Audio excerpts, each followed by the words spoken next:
Estimados amigos de ferrocarriles mexicanos, ferrocarriles en el mundo, ferroaficionados de México, ¿cómo están ustedes hoy, 9 de enero de 2022?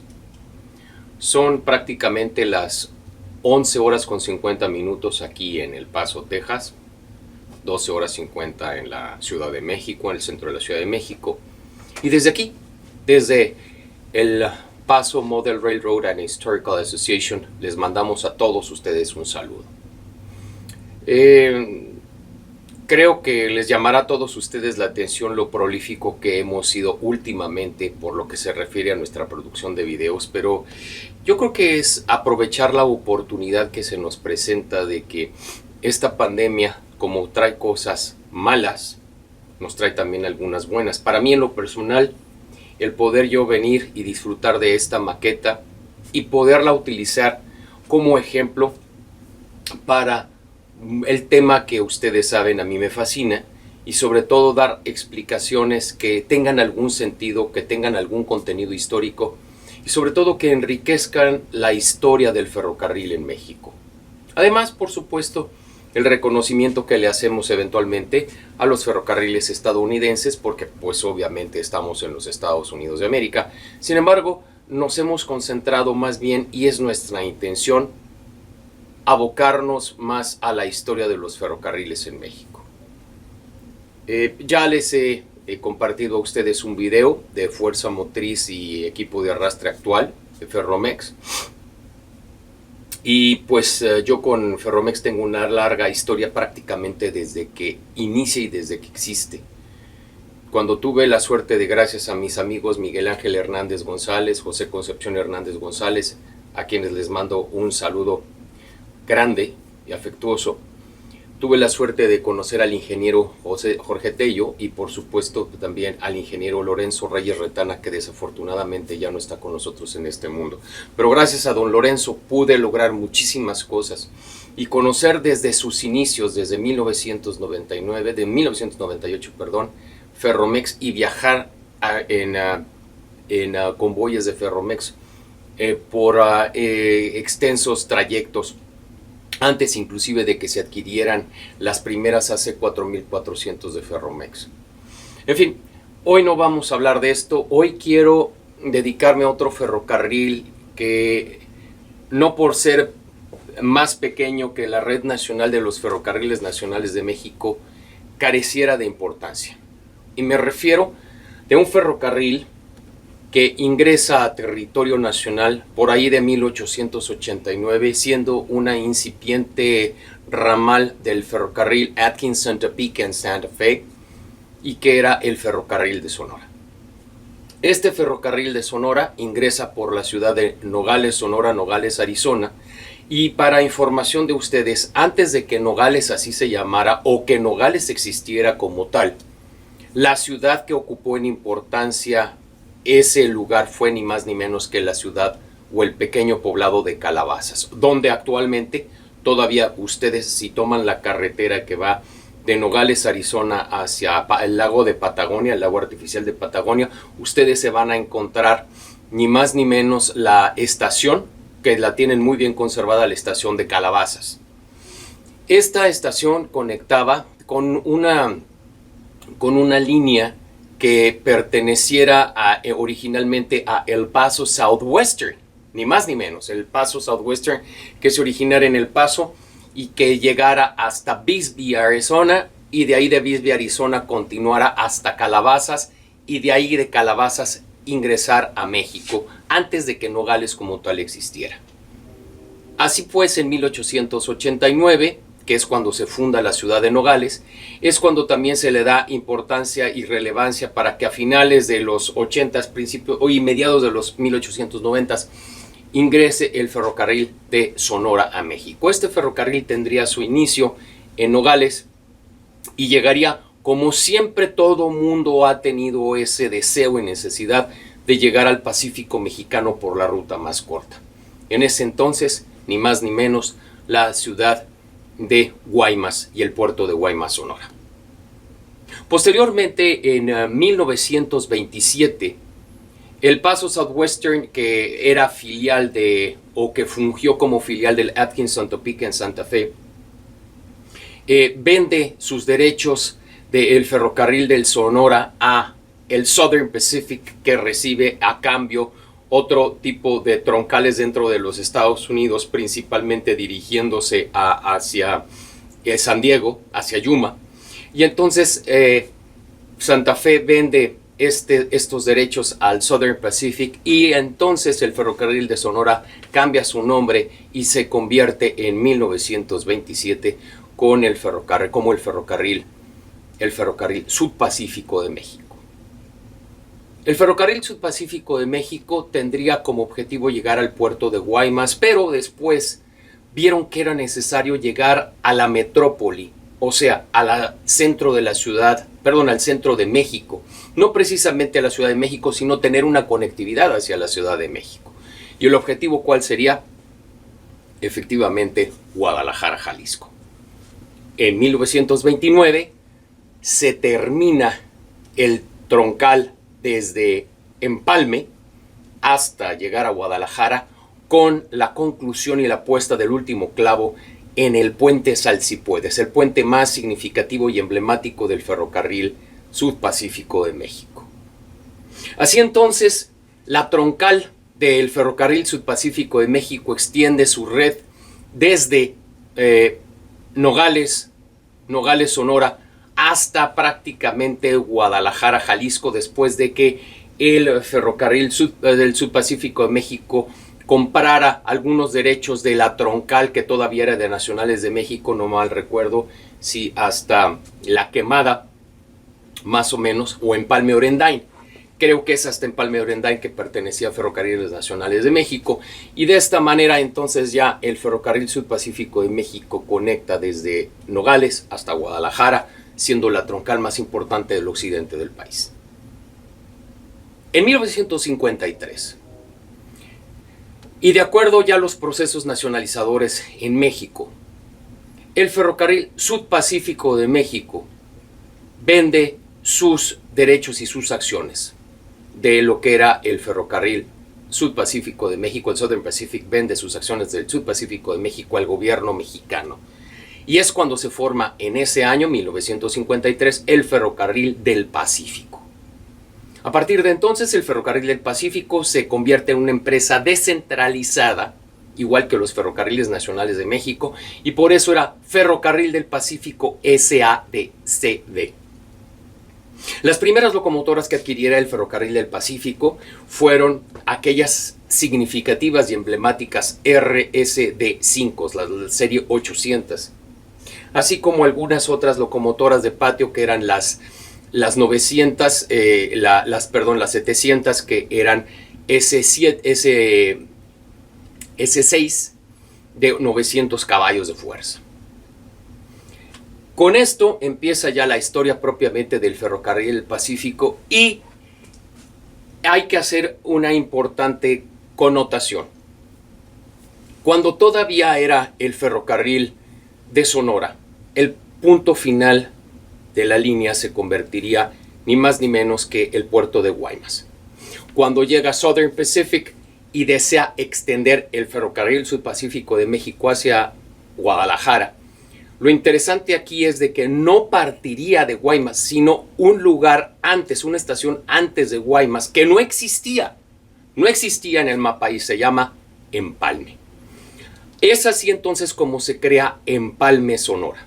Empalme, Sonora, y se le llama así porque la troncal ahí llega y empalma con lo que sería la continuación de la troncal, y lo que fuera la original troncal hacia Guaymas se convierte entonces en una línea secundaria.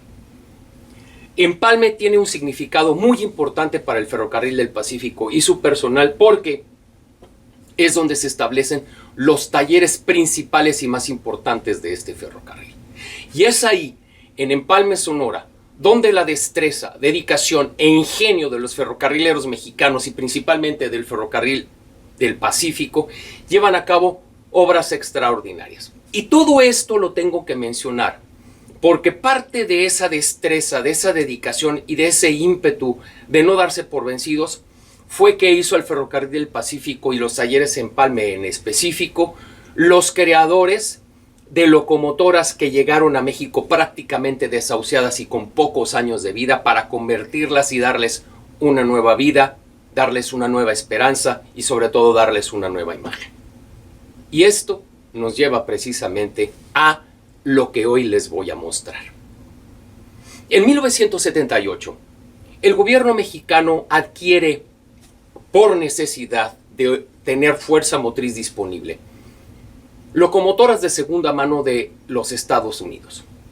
Muchas de estas locomotoras venían, o la gran mayoría venían arrendadas, algunas de ellas prácticamente terminaron los periodos de arrendamiento y terminaron por ser compradas por los Ferrocarriles Nacionales de México, pero 4 de ellas, y ya muchos ya sabrán, al decir 4 de ellas, ya saben a las cuales me estoy refiriendo, llegaron aquí como los únicos especímenes funcionando de este tipo de locomotoras. Me refiero, por supuesto, a las Alco PA1. Estas Alco PA1, que para ser enviadas a México recibieron una remotorización, les quitaron sus originales motores Alco 244 que les permitían, de 16 cilindros, que les permitían desarrollar 2000 caballos de fuerza, y se les sustituye por los más modernos 251 con la misma capacidad de caballaje. Estas locomotoras originalmente pertenecieron al Atkinson, Topeka en Santa Fe. Posteriormente, Santa Fe se las vende al ferrocarril Delaware and Hudson. Y es por eso que el diseño de su pintura, el famoso War Bonnet, que sería rojo, se convierte en azul, ya que el Delaware and Hudson quiso mantener esa disposición esquemática de pintura, la cual les seguía por el resto de su existencia. Estas locomotoras, además, fueron diseñadas para proporcionar servicios a trenes de pasajeros, y a pesar de tener trucks de 3 ejes cada uno, solamente 2, los de los extremos, eran motorizados. El eje del medio es lo que nosotros le llamamos eje loco, porque solamente servía para apoyar y distribuir el peso de la locomotora. Esto con el objeto de darle a él la misma una mayor velocidad y hacerla eficiente para los trenes de pasajeros. Pues bueno, ahora es momento de que yo se las presente y espero que a ustedes les guste lo que van a ver. Espero que sí.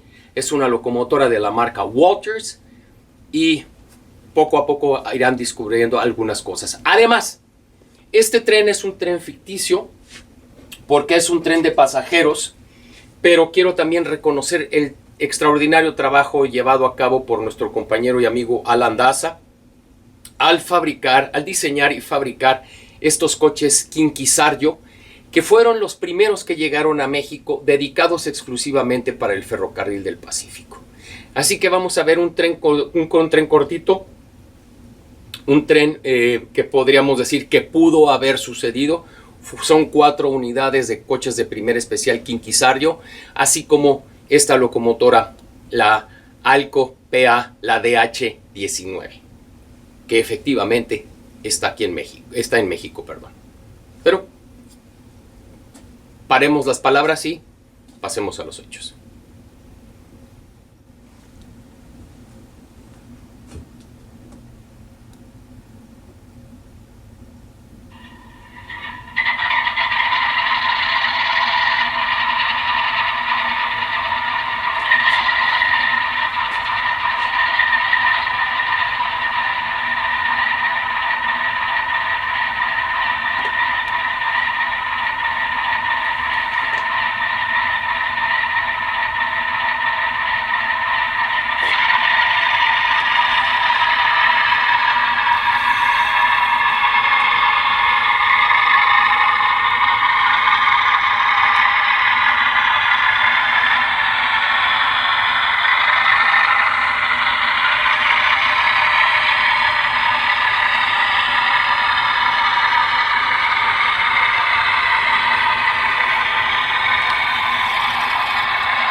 Ahora sí, trataremos de hacer este circuito con una velocidad más real de trenes de pasajeros. Vean ustedes qué hermoso se desempeña esta máquina y este tren.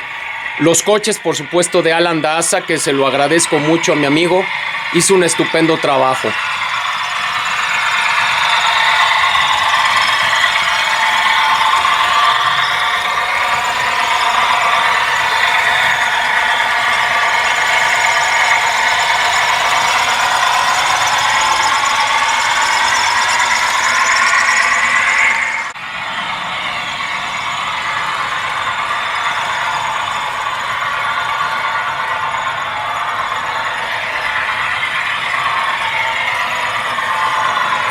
Con una velocidad más de tren de pasajeros.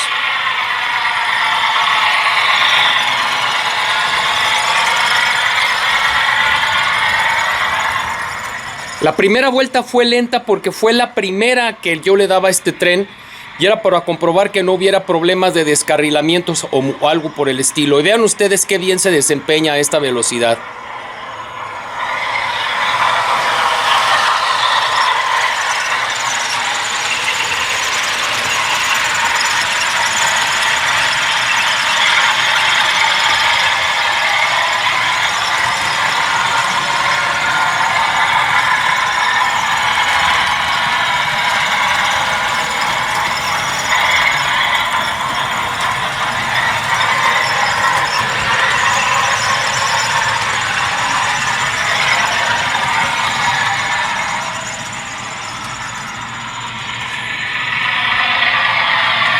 Oigan ustedes qué bonito se escucha el motor 251 Alco.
Ahora vamos a retrocedernos.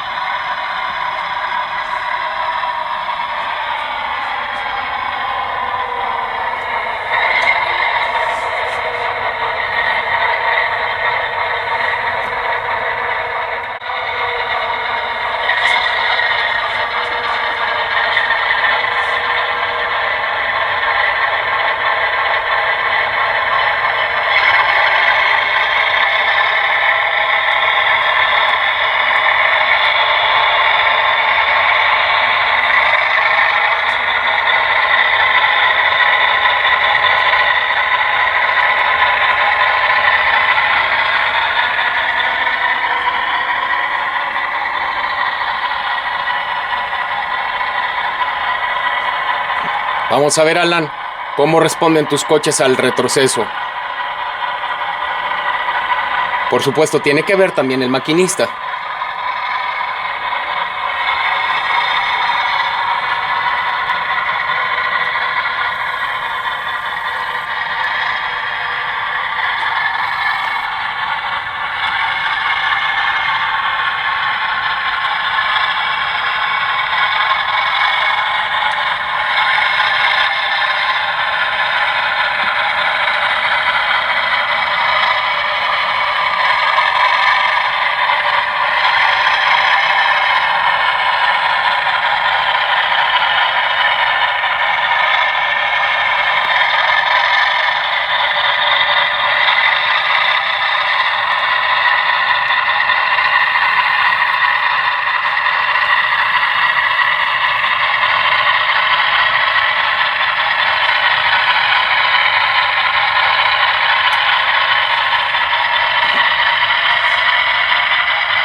Simplemente qué hermosura. Esto lo quise compartir con ustedes, amigos, para que vean lo hermoso que significa y que fue el Ferrocarril del Pacífico para quienes tuvimos la oportunidad de conocerlo. Además del desempeño estupendo de esta locomotora Alco-PA, originalmente reconstruida es la Alco-PA 4.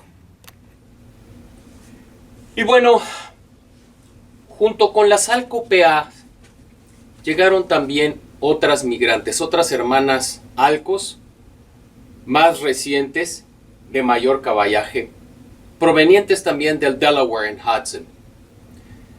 Muchas de estas locomotoras se quedaron sirviendo en la región centro de los Ferrocarriles Nacionales de México, en la División Centro.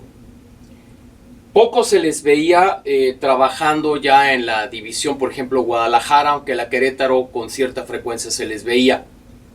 En el Ferrocarril del Pacífico, por supuesto que también tuvieron presencia, ya que hay que acordarnos que los talleres de empalme se dedicaban en gran parte a la reparación e incluso reconstrucción de locomotoras de la marca Alco.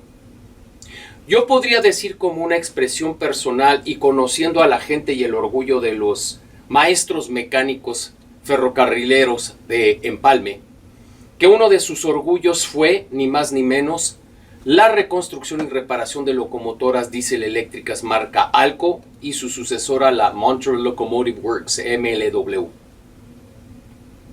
Así que ellos, cuando recibieron estas locomotoras de segunda mano, las Alco Century 628, no fue para ellos nada extraño, ya que ellos dentro de su serie 600 también tuvieron varias Century 628. Así que, bueno, no podríamos hablar del Ferrocarril del Pacífico y por supuesto en específico del tema de las migrantes que llegaron a este ferrocarril a finales de la década de los 70s y principios de los 80s, si no habláramos precisamente de esas locomotoras, de las Alco Century 628. Para enviar estas locomotoras a México, Delaware and Hudson llevó a cabo algunas cuestiones importantes. Algunas de estas locomotoras preservaron el esquema original que lucieron durante toda su existencia para el Delaware and Hudson. Otras, en cambio, que fueron enviadas a la B&B Paducah Belt de Paducah, Kentucky, recibieron una pintura completamente diferente. Tal es el caso de la que vamos a ver ahorita, la 606, que llegaron en un hermoso color azul que también a mí me gusta mucho. Ese azul, no el pitufo de Nacionales de México, por supuesto que no, sino toda la locomotora pintada en azul con vivos y filos amarillos y simplemente con el debajo de la cabina el DIH significando que eran del Delaware and Hudson y el número en grande en amarillo. Estas locomotoras no operaron prácticamente así en los Estados Unidos, sino que cuando fueron enviadas a reparar por la Delaware and Hudson, se les dio, ya que sus pinturas estaban muy deterioradas y sobre todo para dar una buena imagen de que no se trataba de locomotoras muy viejas, se les pintó con un azul parejo, sin tanta sofisticación, y así llegaron a México con esa imagen. Esta imagen que van a ver ustedes de la 606 de la Delaware and Hudson fue un esquema que Delaware and Hudson mismo escogió para las locomotoras que, debiendo ser repintadas, fueran enviadas a México. No corrieron o sirvieron así en la línea troncal del Delaware and Hudson en los Estados Unidos, sino que este esquema fue exclusivamente escogido para ser puesto a las locomotoras que vendrían a México a dar sus últimos días. Así que los invito a ver este consist. Y finalmente quiero yo hacer hincapié en que el cabús que van a ver ustedes es un cabús de la marca Atlas. Perdón, estas las dos locomotoras son Bowser.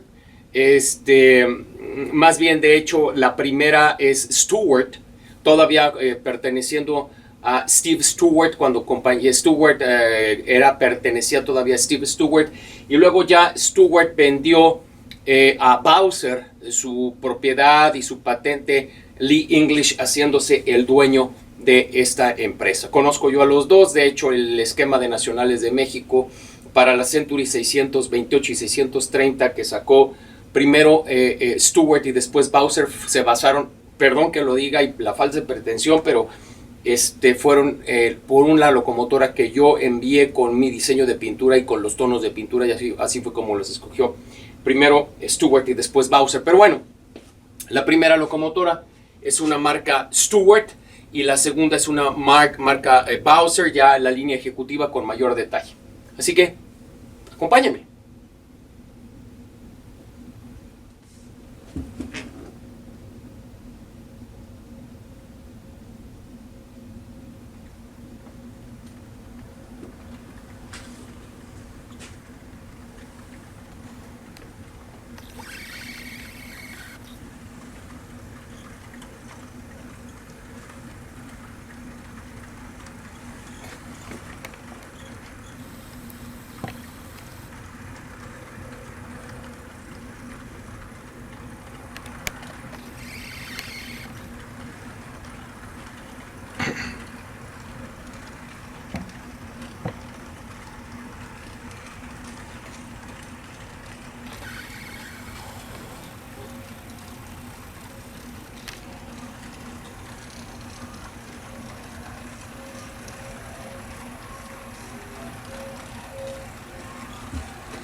Estimados amigos de Ferrocarriles Mexicanos, Ferrocarriles en el Mundo, Ferroaficionados de México, pues como ustedes pueden apreciar, no me encuentro en la locación en la que originalmente iba a concluir este video, o sea, en la que iniciamos este video, que fue en donde se encuentra en la ubicación de la maqueta de El Paso Model Railroad and Air Circle Association.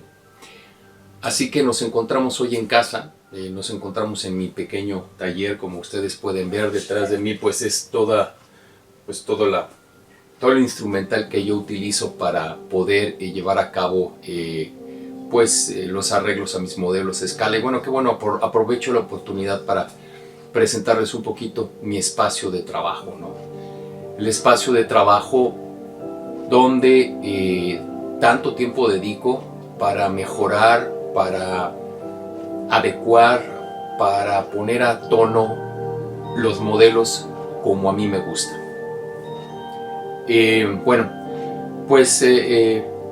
Habiendo hecho la aclaración anterior, simplemente esta parte es para concluir el video que ya hemos presentado, en el cual ustedes pudieron ser testigos de una maravillosa locomotora, la DH-17, la Delaware Hudson DH-17, locomotora que junto con sus hermanas, la 16, 17, 18 y 19, llegaron a México, provenientes del Paducah Built B&B, Paducah Built, empresa dedicada a su reparación y reconstrucción después de haber sido enviadas por Delaware Hudson a la misma empresa para recondicionarlas y enviarlas a México. Es en ese sentido en que yo les agradezco a ustedes el haber puesto atención a este video que hice con tanto cariño y ahora dedicación específicamente para el Ferrocarril del Pacífico, y sobre todo también mostrarles un poquito más de las otras locomotoras, como la completamente azul, la Century 628, y la otra que llegó en el color original del Delaware Hudson. Para mí unos colores extraordinariamente bellos. El azul con gris, el tradicional con el rayo amarillo, es el tradicional del Delaware Hudson, y el otro, el azul prácticamente con vivos amarillos, es el que dedicó esta empresa, y la nomenclatura de &H, D y H en la cabina, donde esta imagen fue la que se le dio a las locomotoras que, después de abandonar los talleres generales de Delaware Hudson y para ser enviados a Paducah Built, en Paducah Built las reconstruyeron, las dejaron a punto para ser enviadas a México, pero ya con este nuevo esquema de pintura, porque ya el anterior esquema de pintura ya estaba muy desgastado y muy usado, y obviamente se tenía que dar una mejor imagen de que el equipo había sido reconstruido.